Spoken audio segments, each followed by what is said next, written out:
Olá, boa tarde para você que nos acompanha nesse momento pela live no Facebook. Hoje é sexta-feira, dia 24 de abril de 2020. Começa agora o programa Contra Fluxo. Eu me chamo Jana Sá e vamos seguir aqui na companhia do colega jornalista Rui Rocha. Boa tarde, Rui. Nos acompanhando aqui pelo Facebook, né? É muito importante ter a participação de vocês, né? A gente também está no Instagram, você pode receber nossos conteúdos por lá, e a partir dos últimos dias, a gente está mandando mais conteúdo para a página, né? Mais conteúdo para as nossas redes sociais. Então, você pode acompanhar aqui a nossa live e curtir o conteúdo ao longo da semana. É isso aí, Rui. E hoje a gente recebe aqui o reitor eleito do IFRN, José Arnóbio Araújo, daqui a um pouquinho. Ele vai conversar aqui conosco sobre o processo, né, eleitoral no Instituto, a intervenção que houve agora na segunda-feira do MEC, né, no resultado eleitoral, sobre as perspectivas também de anulação dessa nomeação do reitor pro tempore. É daqui a um pouquinho. E aí, Rui, vamos para os destaques da É semana? isso, Joana. Você trouxe um destaque, né? Qual é o seu? Trouxe, Rui, mas antes de fazer o destaque da semana, Rui, eu queria começar falando aqui, acompanhei agora a entrevista coletiva com o Sérgio Moro, né? E não aceitou, Rui, a decisão de demitir, a decisão do Bolsonaro, né, em demitir o diretor-geral da Polícia Federal, e ele entregou o cargo de ministro da Justiça. Ele classificou, Rui, durante a entrevista, a ação de Bolsonaro como intervenção política sem razões técnicas e disse ter escutado do presidente Bolsonaro o desejo de ter um contato pessoal na Polícia Federal, Rui. Moro chegou a elogiar a autonomia que foi dada à Polícia Federal durante os governos petistas, isso mesmo. E depois de 22 anos de magistratura, ele largou, né, a carreira com promessas que não foram cumpridas por Bolsonaro e se vê agora desempregado, Rui. Aumentou aí a fila do desemprego hoje. Opa! E, em plena crise sanitária, né, Rui? Mais um abalo aí institucional, dessa vez com alguém que, na verdade, guarda respeito e credibilidade até entre os apoiadores mais radicais, né, de Bolsonaro. Vamos ver no que é que isso vai dar. É irônico, né, Jana? É muito irônico tudo isso, porque a Lava Jato, ela utilizou uma causa justa, necessária, que é o combate à corrupção, para projetar nomes da política, né? O Moro é o maior exemplo disso aí. E você falou, né? Você até brincou, agora o Moro está desempregado. Pois o pessoal da Lava Jato, na sua Guerra Santa, né? Porque foi, infelizmente, a Lava Jato é o estilo das cruzadas, né? Mata primeiro, depois você vê qual é o efeito. Os caras usaram uma causa necessária e acabaram exterminando uma série de setores importantes. O setor do petróleo e do gás é um setor estratégico para o Brasil, né? Foi massacrado. Porque a Petrobras... Ora, você vai e investiga a corrupção, mas você preserva as empresas. Preserva as empresas. Você vai e investiga a corrupção das empreiteiras, no setor de construção civil, mas você preserva as empreiteiras, porque a indústria, uma empresa, ela não pode ser punida pelos crimes praticados pelos seus gestores. Você aplica multa, né? Você pode até afastar os gestores, mas são empresas que eram estratégicas e que foram sacrificadas, né? É lamentável, porque o pessoal dizia que a economia ia muito bem, a economia estava se recuperando. Não. A economia brasileira, nos últimos 5 anos, não se recuperou dos males causados pela Lava Jato. Na verdade, por que o mundo está saindo? Né? Havia uma insatisfação muito grande, porque muitos secretários de segurança dos estados estavam insatisfeitos com a falta de resolutividade, a falta de projetos do Ministério da Justiça, que não trazia apoio para a segurança pública. Né? Na verdade, o Moro saiu aí surfando nos bons números que foram resultantes dos esforços das secretarias estaduais. Né? E, enquanto isso, nada produziu. Você vê que o que o Ministério da Justiça fez no último ano e meio? Não é? Quais foram as propostas? Vamos combater a corrupção de forma difusa. Não apresentou propostas para a segurança pública. Não ajudou a fortalecer os estados. É porque é um pessoal que é muito bom na hora de destruir. Na hora de construir, eles têm muita dificuldade. Na hora de governar de verdade, eles têm muita dificuldade. Pois é, Rui. E aí você vai tendo aí o presidente, né, cada vez mais isolado, Bolsonaro, e vai ele e os seus apoiadores, e o caso de Sérgio Moro é um deles, né, os discursos de nova política, né, vão sendo abandonados, né, na verdade nunca nem combinaram com eles. E aí Bolsonaro recorre agora a condenados no mensalão, a réus, né, na Lava Jato, para romper o isolamento político, tentar romper o isolamento político e pressionar o político hoje, que é o presidente da Câmara, né, Rodrigo Maia.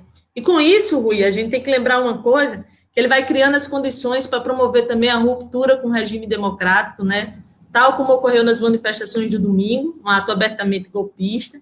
E aí, falando isso, já entro aqui com a nomeação do interventor no IFRN.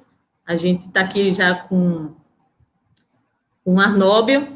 Arnóbio, antes de seguir aqui nos destaques, queria que você cumprimentasse aqui as pessoas. Tudo bom? Seja muito bem-vindo. A gente estava falando aqui no início. É um prazer contar contigo, Arnóbio. Boa tarde, Rui. Boa tarde, Jana. Boa tarde, os ouvintes da TV Universitária. Pessoal que segue o Contrafluxo. Valeu, Arnóbio. Vamos seguir aqui com os destaques, Arnóbio, e daqui a pouco a gente já começa a entrevista, tá? É uma pena que Arnóbio esteja vindo ao programa por um motivo tão lamentável, né? Mas vamos aos destaques. Com certeza. Apesar, né, de que a gente chamou Arnóbio já deu entrevista, né, Arnóbio, aqui no Contrafluxo, conosco. Também não tínhamos muitas boas notícias naquela época que a gente chamou para um balanço da educação, para um balanço do ano de 2019, né? Nesse balanço, inclusive, a gente já levantava, né, Arnóbio, essa preocupação mesmo no IFRN. Ali a gente já tinha dados de outras nomeações que Bolsonaro realizou em 2019, do mesmo jeito, nas universidades sem respeitar a lista tríplice e em duas universidades nos IFRNs também, nomeando pessoas que não participaram do pleito eleitoral, né? Participaram da consulta à comunidade acadêmica. Mas do Rio, por exemplo. Exatamente. Do Rio isso aconteceu. Exatamente. Mas vamos seguir, né, Rui? Vamos lá. Destaque, Rui. Fala o seu.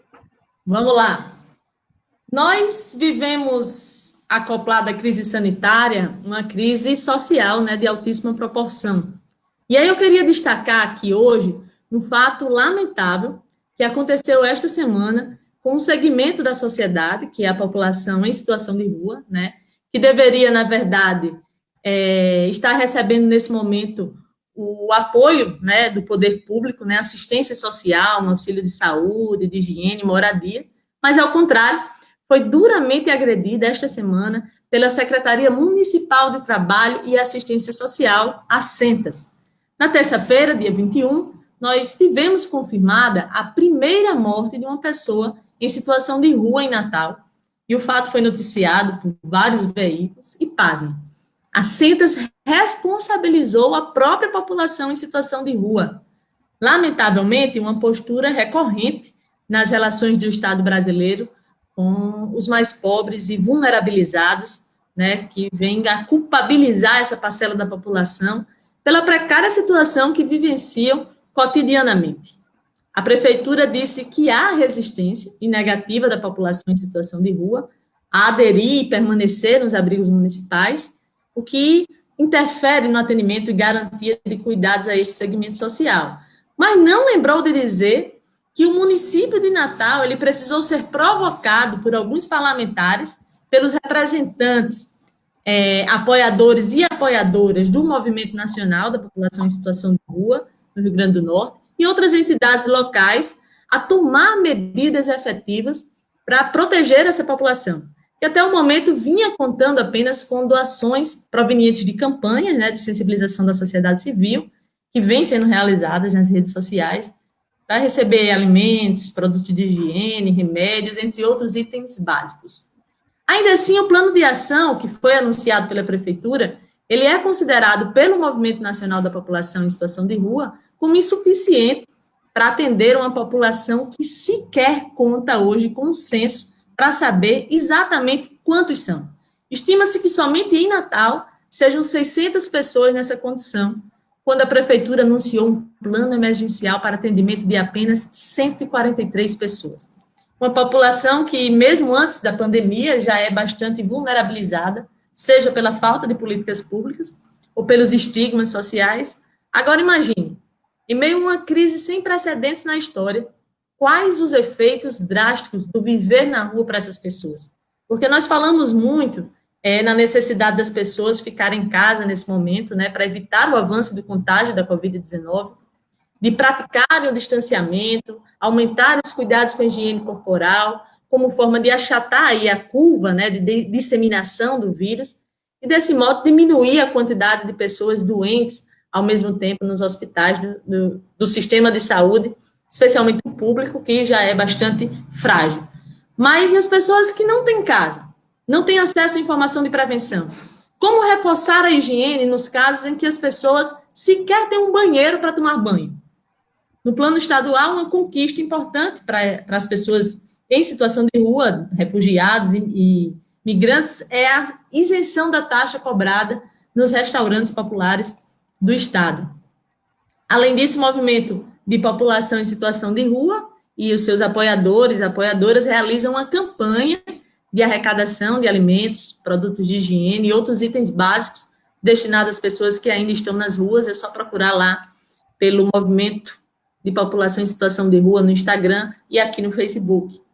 Vão aí tentando, né, Rui, preencher as lacunas da ação da Prefeitura, pois as medidas tomadas pelo poder público são insuficientes neste momento de agravamento da vulnerabilidade social a que está sujeita essa população e também os riscos de vida em razão da exposição ao coronavírus. Solidariedade, né, Rui, é bom lembrar, é fundamental, mas não tira a responsabilidade do Estado. Pois é, né, Jana? É a parte mais sofrida da nossa população, né? Os moradores de rua. É hora da gente proteger os mais vulneráveis. Até porque não é só o altruísmo, né? Você protege os mais vulneráveis, você está protegendo toda a sociedade. É lamentável, né? Precisamos de ações mais incisivas e mais solidárias mesmo, por parte da Prefeitura, por parte das centras. É essencial que eles revejam esse posicionamento, né? Ô, Jana, eu vou aproveitar e mandar um alô para a Rebeca de Souza, aí na nossa produção, né? Liciane, Elan, que está fazendo a mediação, aí está fazendo os bastidores da nossa live, mas também a Marta, né? A Marta estava super preocupada com algo que você comentou, né? Essa demissão do Moro, e aí, né? A gente fica na expectativa, se o regime vai endurecer, se o Bolsonaro vai tentar alguma medida desesperada e sacrificar ainda mais o país em plena crise. Nassari Lee, um beijo, Nassari, Maria Estela Macedo Vanderlei, Darla Inácio, César Barros, muita gente na escuta hoje. Felipe, né? Felipe Lima, sempre presente, assistindo nosso programa. Oi, Ana, a minha notícia, né, também está ligada à epidemia, né? Tanta coisa acontecendo. Jana, ouvintes, eu sei que todo mundo está ansioso para sair de casa, para trabalhar, para visitar os parentes, ir ao cinema, muita gente querendo ver o futebol, né? Distrair um pouco, já que essa pandemia causa tanta ansiedade, muita gente querendo simplesmente sair de casa encontrar os amigos. Só que temos que ouvir os especialistas agora, né? Os especialistas em saúde pública dizem que a gente deve redobrar os cuidados. Vamos conferir essa notícia, porque saiu uma pesquisa quentinha, né, de ontem, que foi realizada pela Fiocruz, né, mais um órgão público que está nos salvando nessa crise.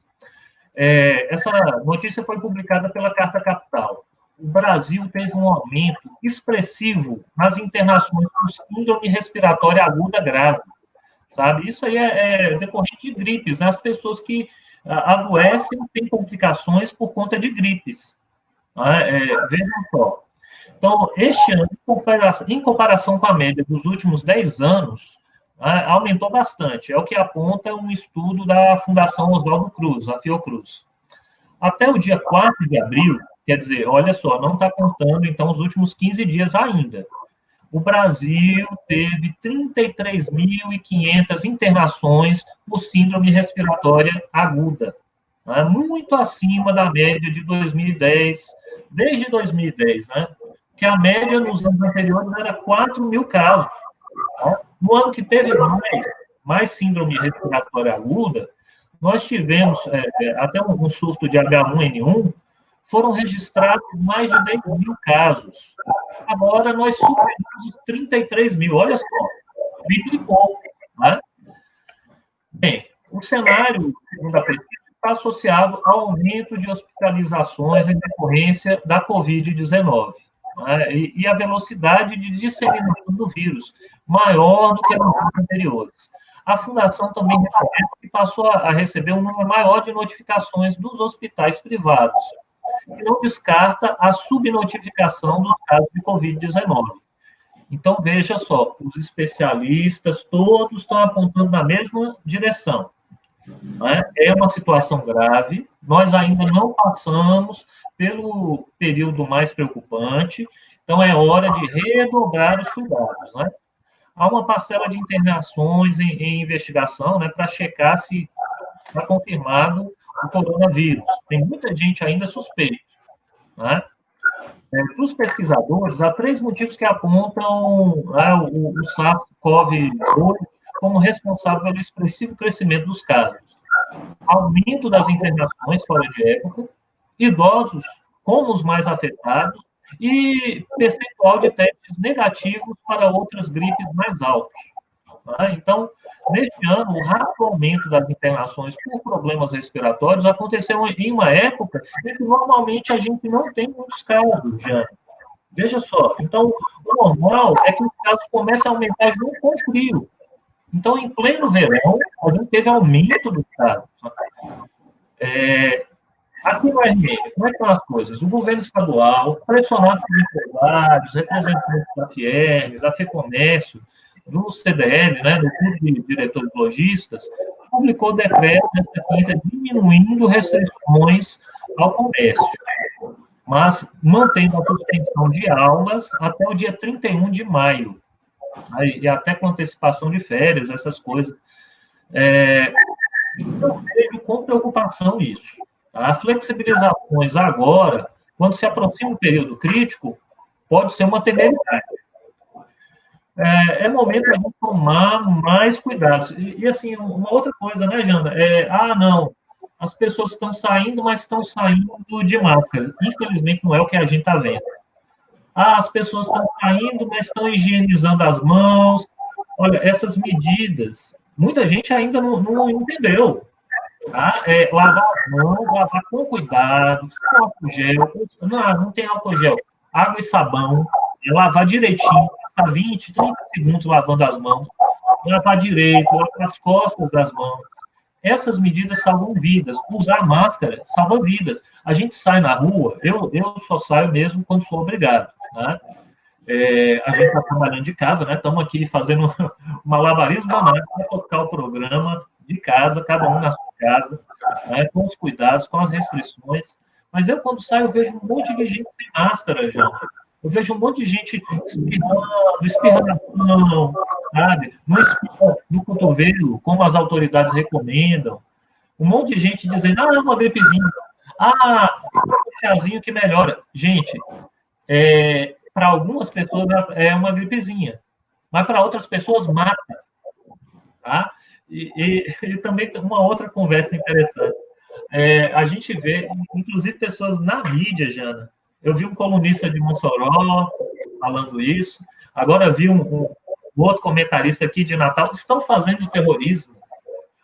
Tem que morrer 500 pessoas para chegar na meta de mortes aí da Secretaria Estadual. Gente, não é isso.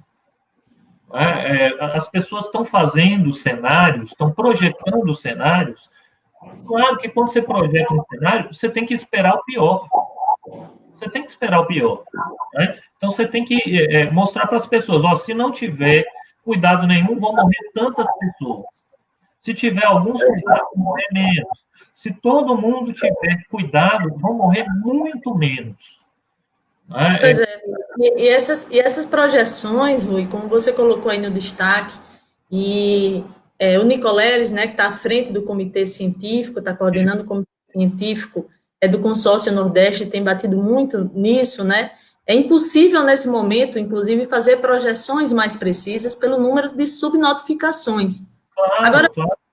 esse ponto que você trouxe da flexibilização das medidas restritivas pelo governo do Estado é muito preocupante, né? Porque ele acontece, Rui, no momento em que a própria Secretaria de Estado de Saúde Pública confirmou 5 mortes por Covid-19 nas últimas 24 horas aqui no Estado.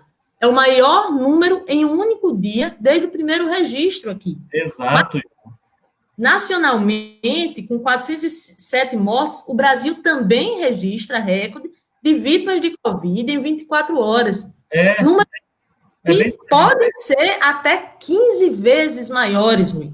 Então, com o sistema de saúde aí perto de colapso, Bolsonaro tem insistido em pregar o fim da quarentena, né? Tem sido, de certa forma, alguns outros governos também têm flexibilizado essas medidas, né? Mas o que é que nós temos hoje? Amazonas e Ceará já enfrentam situações dramáticas devido à falta de vagas nos hospitais. Em Pernambuco está na mesma linha, né? São Paulo, Rio de Janeiro. Ui, e você veja, a gente está entre esses estados aí, Pernambuco e Ceará. Como é que a gente vai flexibilizar nesse momento? Aqui um comentário de Wellington é justamente nesse sentido. O governo do Rio Grande do Norte está fazendo uma aposta arriscada, eu concordo. É arriscado até porque é arriscado quando joga. A gente assistiu ontem uma entrevista do controlador, né? É arriscado quando você joga a responsabilidade da fiscalização de acompanhamento dessa reabertura de alguns estabelecimentos para a população, né? Não pode ser assim, né, Rui? É muito grave, Jana. Já superamos os 3.300. É provável que de hoje até segunda, a gente chegue aí em 3.500 casos, ou até mais do que isso, né? Então, é muito preocupante, sim. Já morreu, é porque no Brasil nós temos a banalização da morte, né? O professor Oswaldo fala muito disso. O professor Oswaldo, que é pesquisador em saúde pública, né? O professor Roberval também, né? Que é também da Escola de Saúde Pública. Então, eles que são especialistas, eles falam muito sobre isso. Você tem que tomar os cuidados, você tem que ter um planejamento, você tem que projetar cenários. E aí, a cultura de violência que a gente vive, 3.300 mortes, é muito pouco. Aí, algumas pessoas falam, terrorismo. Rapaz, é uma insensatez, uma insensibilidade. 3.300 mortes é muita gente, Jana. E Pois é. Né? O estudo da Fiocruz, a palavra dos especialistas vão na mesma direção. Isso aí é um número registrado. Muito mais gente está doente, tá? Muito mais gente morreu. Agora, não tem teste. Aí, o que acontece? O governo federal é premiado pela própria incompetência. Né? Se você finge que o problema não existe, né? Aí algumas pessoas vão nessa onda. Uma gripezinha. Não morreu tanta gente quanto as pessoas projetavam. Que bom que não morreu tanta gente. Não morreu tanta gente porque algumas pessoas estão tomando as devidas precauções, porque a gente ainda tem o SUS funcionando sem recursos, mas ainda temos o SUS. Né?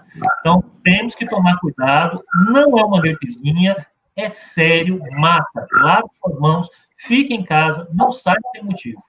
Ui, até um desrespeito, né, com as famílias. Mais de 3.000 vítimas da Covid-19, você falar que não morreu um número significativo de pessoas. Lembrando que, desde o início, não está sendo colocado que o pico dessa doença ainda não aconteceu aqui no Brasil. Só lembrando os dados, e no que pesa a subnotificação, que é reconhecida pelo novo ministro da Saúde também, que anunciou aí que vai apresentar um plano, né, de saída do isolamento. Jana, esse novo ministro, hein, Jana? Nossa, Você faz um como é anúncio desse preparado. e aí, Rui, é isso, né? Se você tem no comando do país um presidente que não consegue comandar nada, né? Que não consegue unificar aí uma ação coordenada, né? Entre os estados para fazer o enfrentamento dessa doença. Ao contrário, né? Fica sempre apostando na criação de novas crises, crises políticas, instabilidade institucional, como a gente iniciou aqui falando da questão da saída do Moro, né? E lembrando aqui, para os que ainda não estavam acompanhando aqui a gente, que o Moro, na entrevista coletiva, foi muito claro, falando que está saindo porque é uma intervenção política, coisa que o Moro disse que nunca aconteceu nem nos governos que ele combateu, que foram os governos do PT, certo? É importante lembrar isso aqui, porque é um reconhecimento pelo respeito que o Moro tem entre as alas mais radicais do governo Bolsonaro. Vamos ver no que isso vai impactar essa saída do Moro, né? O mais novo desempregado aí do Brasil. Mas para a entrevista, né, Rui? Que daqui a pouco a Arnaldo vai ficar aqui chateado com a gente. Vamos lá, vamos lá. Pois é, Jana. O bate-papo dessa semana é sobre mais uma intervenção do presidente Bolsonaro na nomeação dos reitores de universidades e institutos federais, né? Dessa vez foi aqui com a gente, no nosso Instituto Federal do Rio Grande do Norte, uma entidade tão importante, né, que irradia conhecimento, ciência, né, cultura por todo o Rio Grande do Norte. Estamos aqui com o reitor eleito pela comunidade acadêmica do IFRN, José Arnaldo Araújo. Arnaldo, mais uma vez, muito obrigado por ter vindo ao nosso programa, né, participar dessa entrevista. Seja muito bem-vindo ao Contrafluxo. Boa tarde, Rui. Boa tarde, Jana, novamente. Boa tarde, os internautas e os ouvintes da TVU e do Contrafluxo. Pois é, antes de começar a entrevista, Rui, só lembrar aqui que durante os últimos 15 anos, os governos chancelaram a escolha, né, dos reitores feita pela comunidade acadêmica das instituições federais de ensino superior, seja as universidades ou os institutos. E essa tradição ela foi rompida pelo governo de Jair Bolsonaro. Desde que ele assumiu a presidência, o mandatário optou por não seguir o resultado das consultas internas na hora de nomear o novo reitor ou reitora das IFES. No ano passado, nas universidades federais, em 6 das 12 oportunidades, ele escolheu nomes com poucos votos, ou até mesmo fora da lista tríplice. E entre os institutos federais, o Ministério da Educação também nomeou, por 2 outras oportunidades, pessoas que sequer participaram do processo eleitoral. Pois é, né? Nesta última segunda-feira, o governo voltou a intervir no processo de eleição dos institutos federais, agora no Rio Grande do Norte e também em Santa Catarina. Arnaldo, você foi eleito com 48,25% dos votos, reitor do IFRN. Como foi esse processo que resultou na sua eleição e como você avalia a intervenção do MEC? O processo, né, ele começa com um edital público em setembro. No mês de novembro nós tivemos o período de campanha. E no dia 4 de dezembro tivemos a eleição. O processo ele transcorreu todo de forma sem nenhuma mácula, o processo não teve nenhuma judicialização. Nós percorremos todos os campos do Instituto, participei de 3 debates, um em Currais Novos, outro em Mossoró e outro em Natal. A eleição veio acontecer no dia 4 de dezembro de 2019. Como você já bem disse, né, teve 48,25% dos votos. Depois disso, passou pela homologação do CONSUB, que é o Conselho Superior dos Institutos Federais, do Instituto Federal do Rio Grande do Norte, desculpa. Também não foi identificado nenhum problema durante o pleito, né? O CONSUB, é importante que a comunidade saiba que ele é composto de professores, alunos, servidores técnicos administrativos, um representante do MEC e a sociedade civil. Então, isso foi enviado para o MEC sem problema nenhum, até porque não houve nenhum problema no pleito. E, para nossa surpresa, chegou um documento ainda do MEC, querendo saber se existia alguma medida correcional. Esse documento, pela primeira vez, isso nunca aconteceu, voltou para Brasília, e aí quando foi na segunda-feira, nós fomos surpreendidos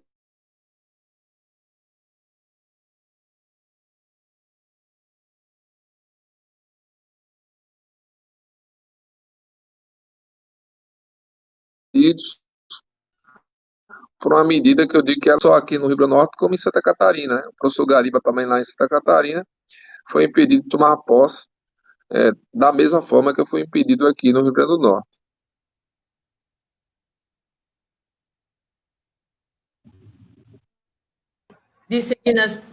Antes de seguir aqui as perguntas, vamos ler aqui alguns comentários, muita gente acompanhando a gente, algumas pessoas mandando boa tarde para você, Arnóbio. Aqui, professor Oswaldo Negrão, boa tarde, reitor Arnóbio, muito bem-vindo. Carlinhos Moreno, também. Carlinhos, um abraço. Carlinhos é uma pessoa muito querida.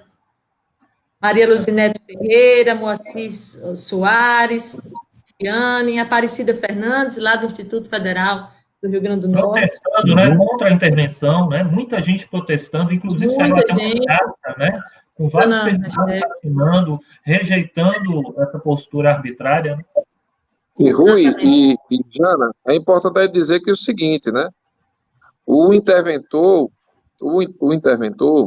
se ele quisesse, ele podia ter participado do pleito, porque ele tinha pré-requisito para participar do pleito. Então, se ele queria ser reitor da instituição, como ele disse numa carta, né, que estava lisonjeado por ter se tornado o primeiro interventor da instituição, ele poderia ter participado do pleito, disputado a eleição comigo, com o professor Willis, né, com o vice-interventor, né, que também participou do pleito e agora está se tornando vice-interventor, e com o professor Ambrósio. Então, como eu falei, é aberto o edital e qualquer pessoa que tenha os pré-requisitos necessários, ela pode ser candidata. Então, seria muito mais bonito que ele tivesse participado do pleito, não entrado na história da instituição dessa forma, né? E aí, criando uma instabilidade institucional tremenda. Já não basta a questão do Covid-19, que modificou imensamente, a gente teve que paralisar todas as atividades da instituição. Atividades de ensino, de pesquisa e extensão. Né? E aí você ainda provoca uma instabilidade dentro da instituição que só colabora com essa sentimento de frustração de toda a comunidade. Exatamente. E aí, Arnóbio, essa nomeação do interventor, ela está sendo questionada, né, na justiça. Sim. Você acredita que essa nomeação, ela pode ser anulada? Olha, eu quero acreditar que a justiça, né, brasileira, ela possa caminhar numa linha onde os princípios democráticos eles sejam respeitados. Primeiro, eu até agora não sei por que eu não tomei posse.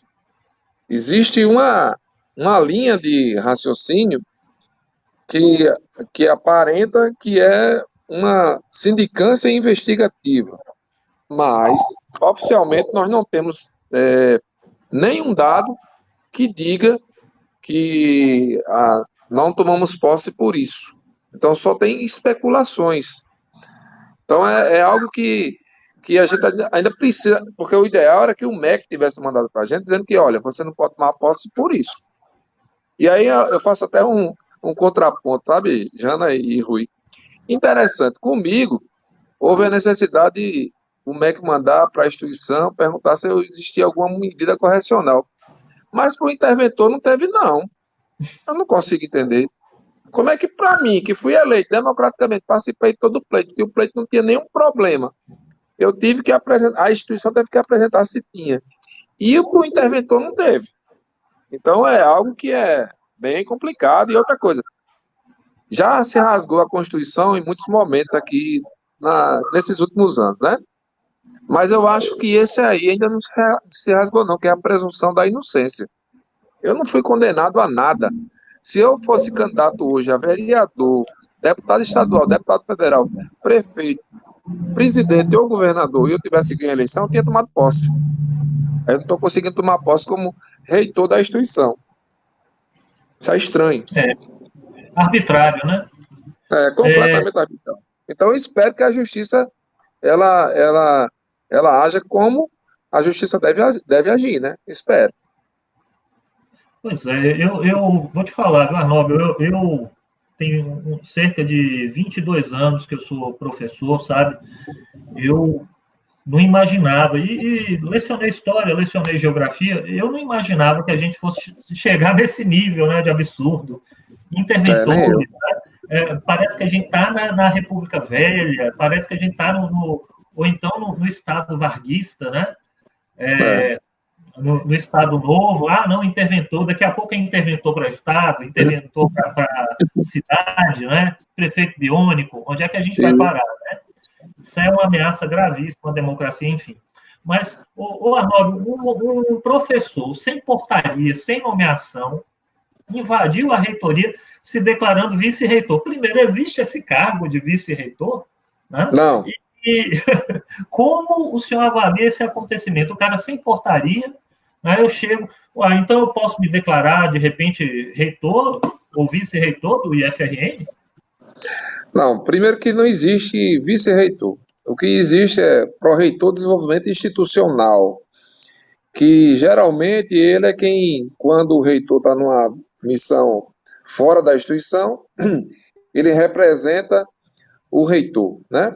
E aí o vice-interventor, né, que a gente não, eu nunca vou chamar de reitor, então o vice-interventor, sem portaria, na quarta-feira, porque as portarias só foram feitas, só saiu no Diário Oficial da União de hoje, ele invade a instituição, né? Ele não tinha nem acesso, porque, por exemplo, eu até ontem eu era diretor do campus, então até ontem eu tinha acesso à estrutura do campus, sem problema nenhum. A partir de hoje eu não tenho acesso a espaço nenhum na instituição. Se eu fizer isso, eu estou cometendo uma infração. Então foi isso que aconteceu na quarta-feira passada, né? O vice-interventor, ele chegou até a reitoria, pediu a chave para a senhora que faz a limpeza e se trancou na sala da reitoria e ficou despachando não sei o que, mas ficou despachando lá. Então, na verdade, são absurdos, um atrás do outro, né? Parece que se reproduz dentro do IFRN que está sendo reproduzido no cenário nacional, infelizmente. É algo que é deprimente na nossa instituição. São 35 anos, Rui e Jana, que acontece eleição para os cargos máximos da instituição, e durante esse período nunca isso aconteceu. Desde a primeira eleição direta em 85, com a professora Luzia França. Nunca aconteceu isso. Rapidinho, uma questão. Então, saiu a nomeação assinada pelo Weintraub, do interventor? Do interventor saiu. Saiu desde o dia 17. Do interventor ele estava ok desde o dia 17. Só que a publicação só aconteceu no dia 20. O que não aconteceu, as nomeações não tinham acontecido, era de pró-reitores e interventores, né? Dos pró-reitores e interventores é que não tinha acontecido ainda. E essa saiu hoje? Saiu no DOU de hoje. Tá bem. Tá certo? Então tá lá, né? O nomezinho do Weintraub em mais essa agressão à Constituição. Isso. É mais um ataque à democracia, né? Uhum. Infelizmente. E aí a gente, como eu falei, né? A gente entrou com a ação judicial, a gente tem feito um trabalho muito forte nas redes sociais, a gente recebeu apoio de muitas instituições, eu recebo 2 cartas, uma do Instituto Federal da Paraíba e outra da Universidade Federal da Paraíba, do Colégio de Reitores, Colegiado de Reitores, dos Institutos Federais. E eu costumo dizer, estou falando em todos os espaços que eu tenho oportunidade, dizendo que isso é apenas um balão de ensaio. Se a gente não fizer resistência nesse momento, isso vai ser reproduzido em todas as universidades federais e em todos os institutos federais, né? Rio de Janeiro, o Cefet do Rio, por exemplo, foi a mesma coisa. O professor Maurício não tomou posse, porque diziam que ele tinha um PAD. O PAD foi finalizado agora em fevereiro. E por que ele não tomou posse? Porque quem está lá ainda é o interventor no Rio de Janeiro. Então isso é muito sério. A sociedade precisa ficar sabendo do que está acontecendo, porque isso é um ataque à democracia. As eleições nas instituições públicas de ensino do país, elas começam a partir de 88, com a Constituição de 88. Até então era só indicação. E aí a gente vai perder isso. Vai perder nos institutos federais, depois vai perder nas escolas públicas do Estado e do município. Eu sei que muito município não faz ainda, né? E alguns estados também não fazem. Mas é importante que a gente amplie, na verdade, a participação dos alunos, dos pais dos alunos, dos professores, dos servidores técnicos administrativos nessa instituição de ensino. Então, é um retrocesso. A gente, em vez de olhar para frente, de evoluir, a gente está regredindo no tempo. Então, não dá para parar no tempo. Não estou ouvindo, Jana, não. seu áudio. É. Seu áudio está fechado, Jana. Pronto. Bruno, pega o carregador aí. Agora sim. Essa luta, na verdade, tem que ser uma luta de sociedade, né? Eu acho que Isso. o FRN Santa Catarina foi muito emblemático, porque foi no dia seguinte, né? A gente soube no dia seguinte a manifestação que pedia justamente um fechamento democrático, né? O fechamento de algumas instituições que sustentam a democracia. E aí eu costumo dizer que Bolsonaro já faz um tempo que deixou só de ameaçar isso, sabe? Ele já colocou em andamento esse fechamento democrático, né? Ele coloca, não é mais uma ameaça à democracia, ele está concretizando essas ameaças, é uma realidade que a gente vivencia, infelizmente. Abre um precedente muito perigoso essa intervenção, não só aqui, como essas outras que a gente disse que já aconteceram, né, nas universidades. E aí, qual é a garantia, né, Arnoldo, que a gente vai ter de nomeação de reitor eleito nas próximas eleições? É isso que a sociedade ela precisa estar muito atenta e reagir, não é uma coisa pessoal, não é uma luta sua pessoal para assumir um cargo que você disputou apenas, que também não é pouca coisa, né? Mas é uma luta da sociedade para garantir esses processos que, na verdade, fazem funcionar a democracia no país. Né? Eu tenho dito, Jana e Rui, que eu e o professor Gariba, nós somos apenas um símbolo dessa resistência, né? Eu não estou nessa luta, que acho que é extremamente complexa, muito difícil.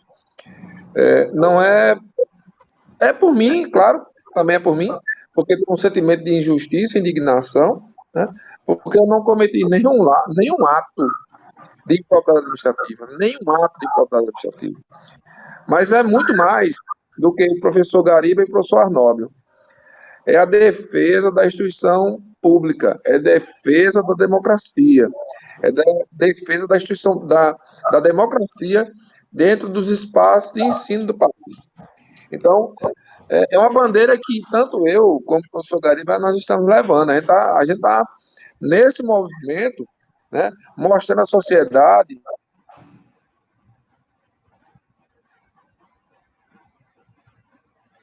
Deu uma travadinha. O que está acontecendo no Instituto Federal, infelizmente, que a gente precisa estar pensando na vida das pessoas, tá? E é muito triste que, mesmo a gente está vivendo uma situação tão séria como essa, as pessoas ainda ficam se preocupando com as instituições públicas, porque elas querem que na instituição pública tenha pensamento único. É como se a gente tivesse uma volta na Segunda Guerra Mundial, né, quando Adolf Hitler instituía pensamento único, né, só podia pensar daquela forma. Então, acho que a gente já evoluiu, a gente tem... Eu até digo o seguinte, sabe, Jana e Rui? Seria muito digno que o atual interventor da instituição, ele dissesse assim, olha, não dá mais, eu estou sentindo que eu não vou ter como administrar, tem cargos na instituição, como a gestão de pessoas que ninguém quer assumir, né? Ninguém quer assumir, e a corretoria de administração que ninguém quer assumir, ninguém. Então você vai causar um caos institucional.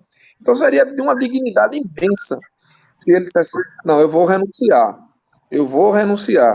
E seria de uma dignidade mais imensa ainda se o deputado que se diz pai do interventor dissesse, ah, eu vou fazer com que o MEC desista disso aí, porque eu digo, com todas as letras, eu sou republicano, e esse deputado que está dizendo que é o pai do interventor, após o momento que eu começar a sentar na cadeira de fato e direito, que é a cadeira de reitor eleito democraticamente no IFRN, ele pode ir lá na reitoria 1000 vezes para discutir propostas para a educação pública desse Estado. A gente vai estar de portas abertas, porque eu sou republicano, não é porque eu tenho uma ideologia e porque eu penso diferente dele que nós somos inimigos.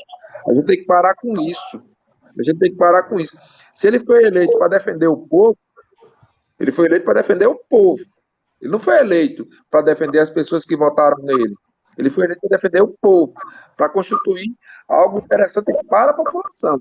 Então, se é isso que ele pensa, se a gente tem uma escola que tem 110 anos e tem mostrado à sociedade potiguar ao longo desses anos que ela é um instrumento de transformação social, ele tem que entender isso. Ele tem que entender isso. E aí eu reafirmo, eu sou republicano, eu tenho minhas posturas, eu tenho meu posicionamento, mas se é para pensar no bem da instituição, qualquer um vai ser muito bem recebido lá na reitoria aqui na reitoria do IFRN. Então, acho que tem que pensar, parar com isso. A sociedade tem que entender isso. E aí você quer implementar um pensamento único na instituição, isso é absurdo, completo absurdo. Exatamente. Arnóbio, Rui, você ainda tem uma pergunta, né? Eu ia só fazer uma pergunta aqui do Darlio. Faça a pergunta do Darlio, era justo o que eu ia falar, Jana. Que o professor Darlio Inácio perguntando aqui, Arnóbio, sabe como é que ficou no Instituto Federal de Santa Catarina, após o interventor indicado inicialmente ter recuado? Você tem notícia? Tenho, conversei com o pessoal hoje. Hoje igual, a gente está tendo uma reunião do Consup agora, né? Que é o Conselho Superior aqui do IFRN, está tendo uma reunião do Consup lá em Santa Catarina. Desculpa. A antiga pró-reitora de administração, se eu não me engano, lá de Santa Catarina, ela assumiu esse período agora, né? Após o professor, esqueci, acho que era Lucas, não ter aceitado. Tá? Então ela assumiu para que não tivesse uma descontinuidade nas ações da instituição. Tá? E aí eles estão que provisoriamente se cria a figura de outro reitor pro tempore. É mais ou menos isso. Eu peguei as informações hoje nessa linha. Mas o MEC não editou nenhuma medida com o novo nome de outro reitor, não. Está indefinido, então, lá, né? E assim, Jana e Rui, é interessante dizer que se realmente existisse... Obrigado. Se existisse algum impedimento legal por parte do governo federal que encontrou, sei lá, uma sindicância ou coisa desse tipo contra a minha pessoa, o que ele podia ter feito? Ele podia ter dado um prazo para que, por exemplo, o professor Willis continuasse como reitor pro tempore, tá certo? E aí, nesse espaço, durante esse espaço, essa possível sindicância que existe, ela seria resolvida e eu assumiria. Ou seja, a gente não ia provocar todo o caos institucional que está acontecendo agora. Porque só não está pior porque a gente não tem aluno e a gente tem feito uma campanha muito forte com os meninos dizendo assim, não venha para a rua, fique na rede. Vá no Instagram, no Facebook, no Twitter, coloque sua indignação, tá? Fica lá, não venha para a rua, porque a gente não pode ser irresponsável, né? A gente não pode ser irresponsável, porque senão estava muito pior o caos. Estava uma coisa Absurdo. A gente teve uma declaração, né, do interventor, o professor Oswaldo citou aqui, interventor falando: não me incomodo pela nomeação de reitor sem ter participado do processo de consulta à comunidade do IFRN. Olha só que absurdo, né? Aí a Aparecida está comentando aqui que o deputado Girão desrespeitou o IFRN, dizendo que a democracia era a nomeação de um interventor. Né? Mas é isso que a Arnaldo acabou de colocar, né, Arnaldo? Assim, eu acho que não é uma questão o que poderia ter sido feito. Poderia ter sido feito para ter respeitado o processo assumido, mas eu entendo o que você está colocando aí sobre possibilidades de se fosse por acusação, né? Mas eu acho que a declaração dos dois deixa muito claro que é proposital isso, né? Isso é porque eles têm nomeado Bolsonaro, eu lembro que pouco depois que ele assumiu, quando começou aquelas crises, os primeiros tsunamis da educação, tanto Bolsonaro como o ministro da Educação deram declarações dizendo que nas instituições os reitores eram ligados sempre a partidos de esquerda, ao PT, ao PSOL, ao PCdoB e tal, e que havia um aparelhamento, né? Desconsiderando completamente que é o que você acabou de colocar do que é um processo de consulta acadêmica, né? Se são pessoas que são ligadas ou não, isso não é um crime, não tira a dignidade de nenhum processo você ter ligação, filiação partidária, né? Mas o aparelhamento, na verdade, né? Quem está fazendo é o Ministério da Educação, é Bolsonaro. Ele está justamente nomeando pessoas ligadas a eles, ao partido deles, que é um caso muito emblemático do IFRN, aí, com um interventor que é filiado ao PSL, e vem um cara do PSL dar uma declaração dessa, como a professora Aparecida Fernandes colocou no comentário. Que inclusive já participou de 2 eleições para prefeito de Mossoró, né? E uma eleição para deputado estadual. E agora se filiou há pouco tempo ao PSL, tá? E assim, se a justificativa é porque é filiado a algum partido político, então ninguém que era filiado a nenhum partido político podia participar, né? Exatamente. Então, se a lógica é essa... E veja só como o candidato tem voto, né, Arnóbio? 100% dos votos na eleição de Mossoró, que resultado maravilhoso, né? É porque não ganha na democracia, aí quer ganhar na marra. Né? Infelizmente. Infelizmente. Assim, é uma lástima a pessoa dizer que não tem. Pois eu tenho remorso. Sinceramente. Eu jamais me submeteria a uma ação como essa. Vergonhoso. De você não ter nenhum voto e você querer virar reitor da instituição. Isso é ridículo, sinceramente. Lamentável. Eu teria vergonha de uma ação como essa. Eu teria vergonha. Então é absurdo, isso é um completo absurdo. Aí sim, eu lembrei, para não perder o raciocínio.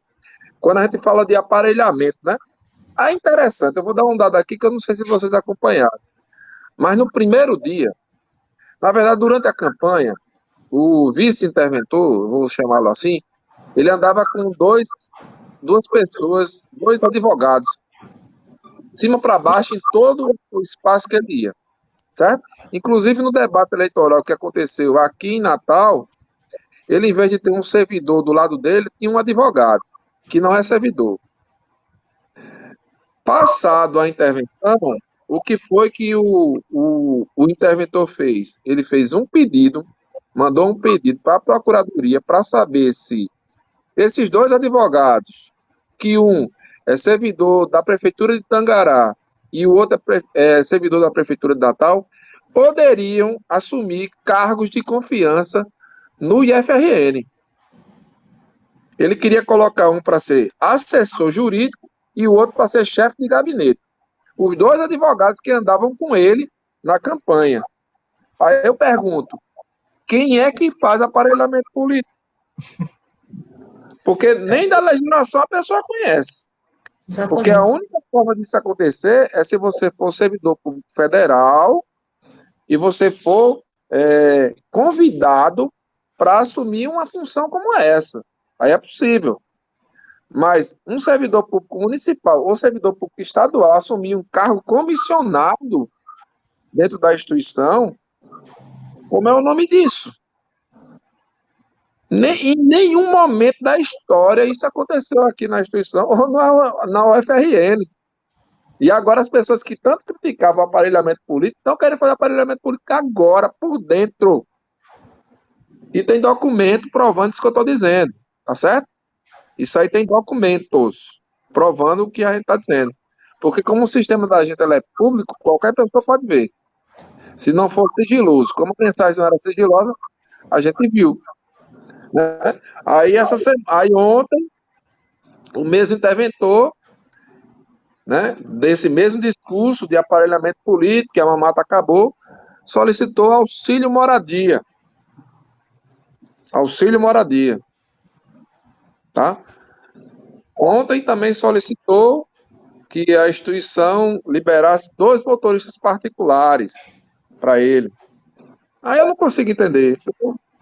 O meu nível de raciocínio ele é muito complexo nessa ligação de corrupção, de aparelhamento, essa coisa toda de utilizar o bem público para se autopromover. É muito estranho tudo isso. Eu não consigo entender essa coisa. Então a gente fala de aparelhamento e o aparelhamento a gente vê agora na prática, né? São notáveis, né? Os pretensos defensores da moralidade pública, né? Os pretensos defensores da honestidade. Darnio participou aqui, né? Você já respondeu a pergunta. O Ricardo comentou que o risco da democracia é muito maior do que podemos imaginar. André Pereira, né, falando que é um absurdo, né? André e Aparecida comentando a mesma coisa. Alguns poucos servidores aceitaram fazer parte dessa gestão dos interventores, né? Mas mesmo assim, os cargos vagos, né, como você falou. Tem, a diretoria de gestão de pessoas, cargo vago, a pró-reitoria da administração, cargo vagos, a comunicação também não aceitou, ninguém aceitou para ir para a comunicação da instituição, tá? E os diretores que foram eleitos também democraticamente, como eu, né? Se tomou uma posição do seguinte, primeiro que é o seguinte, ele fez uma consulta ao procurador para saber se ele podia indicar quem ele queria. O procurador disse que não. E aí ele foi obrigado a nomear todos os diretores que foram eleitos. Então eles são diretores pro tempore também, né? Porque eles vão seguir a gestão dele, mas foi a contragosto. Foi a contragosto. Então, é uma opção também que foi dada, e uma coisa que a gente tinha levantado também na nossa reunião, que a gente fez uma reunião, era de que se tivesse um dos que foram eleitos democraticamente não fosse convidado, não pudesse ser nomeado, ninguém ia assumir as direções gerais dos campos, certo? Arnaldo, eu vi a repercussão do diretor de Natal do IFRN ali, de Cidade Alta, o Carlos Eduardo, né? Carlos Eduardo, Ele entregou, não é isso? Mas ele não ia continuar mais, não. O mandato dele se encerrava igual o meu agora, né? Eu também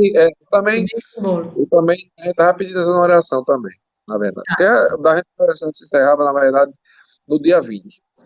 Tá, já não era quem iria assumir Não, quem assumir era outro. Mas houve em cada campus, né, os diretores, a maioria dos campos aconteceu isso, eles fizeram a discussão e na maioria a comunidade queria que eles realmente assumissem, né? Porque eles foram eleitos e aí não queriam que outra pessoa assumisse. Fragiliza um pouco o espaço, mas em contrapartida a gente entende que também se a gente perder todos os espaços, por exemplo, a reunião do Consup hoje, se os diretores ninguém tivesse assumido, o que acontecia hoje? Eles tinham maioria lá no Consup. Então a gente tem 5 cadeiras de diretores gerais. Então, esses 5 diretores gerais também estão fazendo contraponto dentro de um colegiado importante, que é o colegiado máximo da instituição, que é o Consup. Então, a gente também tem que ter um pouquinho de clareza em como você mexe as peças do xadrez, né? Porque senão a gente fica mais fragilizado ainda. Arnaldo, rapidinho, só para a gente encerrar, que já estouramos bastante o tempo. mas, em poucas palavras, como você avalia a mobilização da comunidade acadêmica a partir de agora, né? Você falou que vai ficar restrita, pelo menos enquanto durar a pandemia, vai ficar restrita aos ambientes digitais, né? E, assim, você acredita que o reitor interventor, ele pode tentar forçar um retorno às aulas de forma precipitada, mesmo sem a Olha, na carta, né? Na carta que tem, eu preciso até comentar a carta também. Na carta que ele soltou, isso aí está muito nítido. Ele está dizendo que vai voltar à normalidade. O que seria voltar à normalidade? Voltar à normalidade é voltar à atividade de ensino, pesquisa e extensão. Para mim está mais do que claro. A carta está direta. Não tem subterfúgio, não. Está lá. Voltar à normalidade. Voltar à normalidade está dizendo, voltar às aulas. Numa instituição de ensino, voltar à normalidade é voltar às aulas.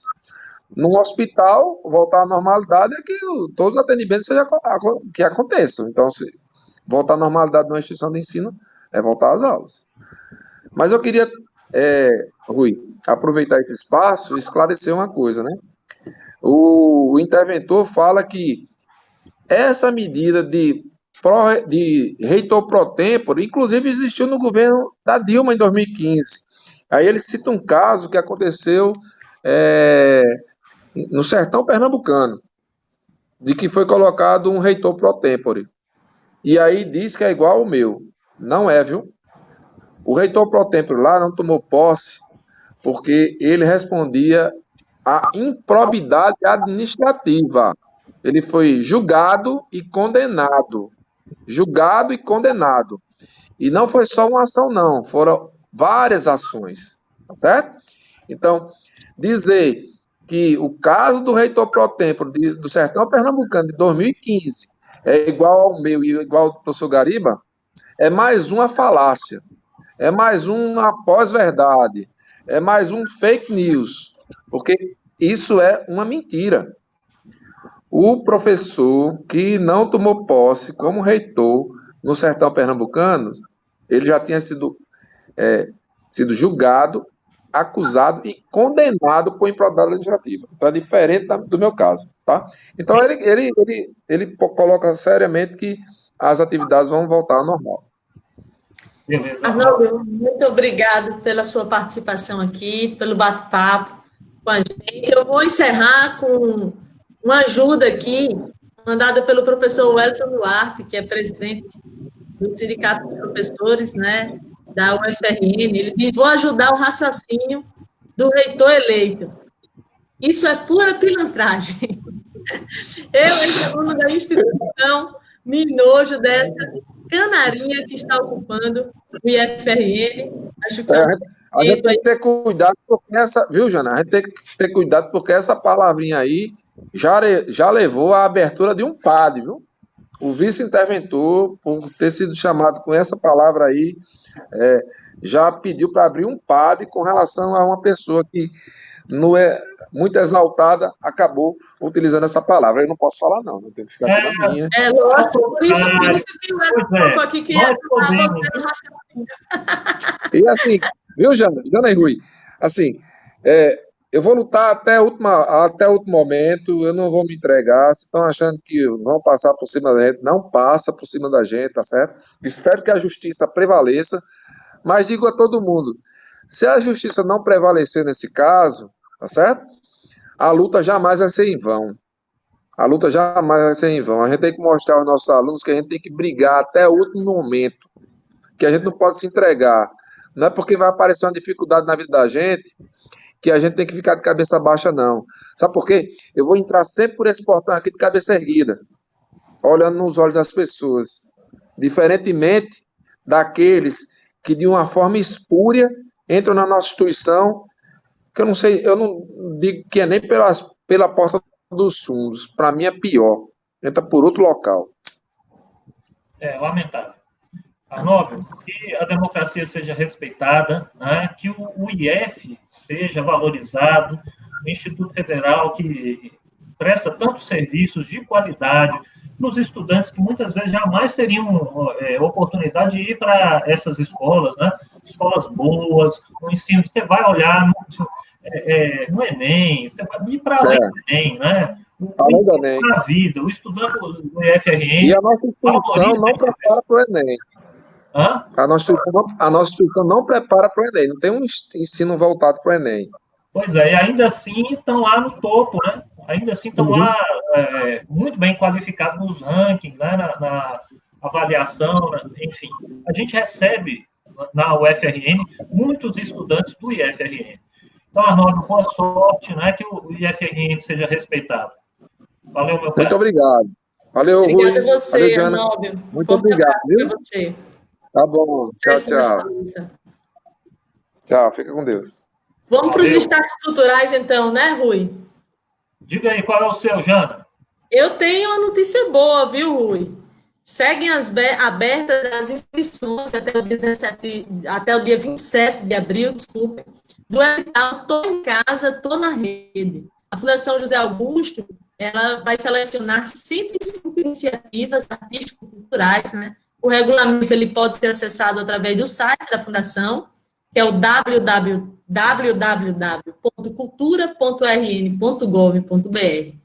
Um total de 53 premiações serão destinadas aqui à região metropolitana de Natal e 52 outras aos demais municípios do interior do estado, mediante o pagamento de valores de R$ 1.900. Uma forma de tentar diminuir, né, o impacto causado pela pandemia do coronavírus no setor da cultura. Acho que está de parabéns, né, e aí o governo do estado, por essa iniciativa. Sem dúvida, é um grande acerto. E aí, Rui, tem essa notícia boa, mas também tem uma notícia que não gostaria de estar levantando aqui, que é uma campanha, né?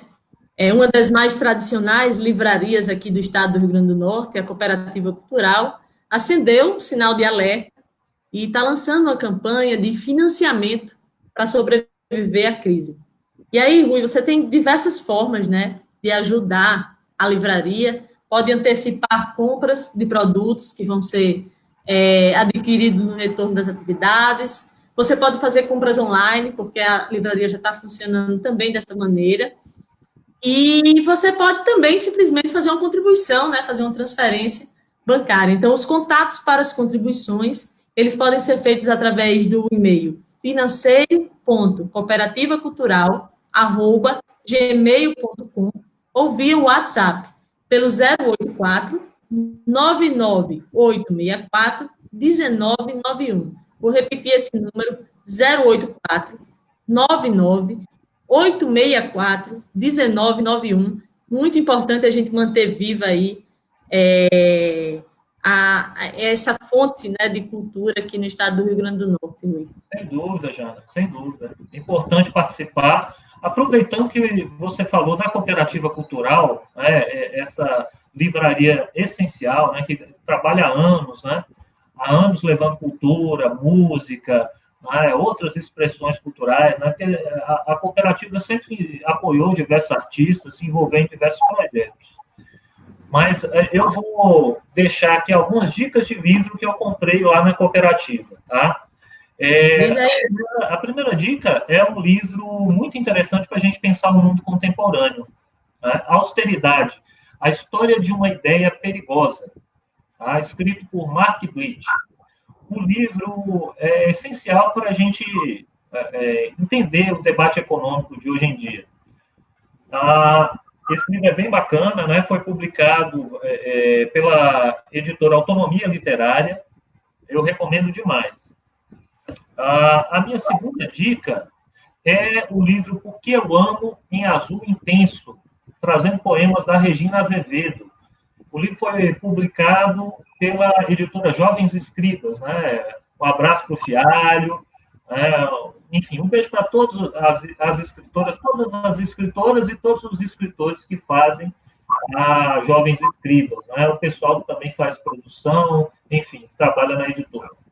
Editora essencial, editora super importante. Tá? Por sinal, a Regina vai fazer mais uma live de poesia, né? Hoje. Então, vocês podem buscar lá no Instagram, Regina Azevedo. É só jogar lá, pesquisar que aparece. Está aqui o livro da Regina, né? E, por último, A Vida Invisível de Eurídice Gusmão. da Marta Batalha. Um livro também muito bacana, traz uma perspectiva feminina, né? E, de certa forma, feminista também, né? Um livro essencial, muito bem escrito, muito bonito, muito emocionante. Por sinal, foi até adaptado para o cinema. Tá? Livro maravilhoso, recomendo demais. Então, vamos lá, vamos apoiar, né, pequenas livrarias, vamos apoiar artistas, trabalhadores autônomos que estão passando por tanta dificuldade nessa crise. Com certeza, Rui. E a gente vai chegando ao fim de mais um programa Contra Fluxo, agradecendo aqui a todos que nos acompanharam nessa live. Galera, muito obrigado aí pela audiência. Pedir também a vocês que gostaram do programa, ou se não gostaram, que comentem, compartilhem. Dá uma curtida aí, né, Rui? Compartilhar também pelos grupos do WhatsApp. É bem importante para a gente. Uma boa tarde e um ótimo fim de semana para todos. Beijo, valeu, Elan, valeu, Liciane, valeu, Rebeca. Vamos lembrar que na próxima sexta a gente está aqui, né, Rui? 12h30. Estamos também com uma ideia de, acho que era importante a gente colocar aqui, né, Rui? A ideia de estar também trazendo para o Facebook algumas outras entrevistas no meio da semana. Então, terça-feira a gente vai fechar isso direitinho. Se fechar hoje, a gente vai estar divulgando. Talvez a gente entre com uma entrevista já na próxima terça-feira, sempre nesse horário, às 12h30. Até Valeu, lá. pessoal. Tchau. Valeu,